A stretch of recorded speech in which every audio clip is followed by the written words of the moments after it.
हमें तो दीन के किसी बात की मकसद का पता नहीं है कि ये काम क्यों है, इसका फायदा क्या है। तमाम दीन का हमें मकसद नहीं मालूम। वो एक धोखे में हम पड़ गए ना कि दीन दरअसल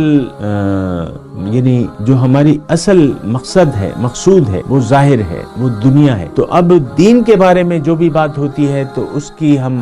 हकीकत जानने की कोशिश भी नहीं करते, और दीन का जब नाम आता है या उसका कोई काम आता है तो हम ढीले डाले और सुस्त पड़ जाते हैं। आप देखें, एक आदमी को अल्लाह ताला ने पैसे दिए हुए, मिसाल के तौर पे अर्ज कर रहा हूँ, पैसे हैं, मकान बड़ी शौक से बनाता है, और उसी मोहल्ले में अगर कोई मस्जिद बन रही है तो इसके जो है यानी हाथ पांव जो है वो पसीना आ जाता है कि इसमें मैं पैसे कैसे दूंगा। ये मैंने वैसे ही एक मिसाल आपको बताई कि इंसान जो है जब अल्लाह का और दीन का मामला आता है तो ये उसमें सुस्त पड़ जाता है, क्योंकि इसका मकसूद दुनिया है, दुनिया के लिए जी रहा है, अल्लाह के लिए तो इसका जीना मरना तो है नहीं।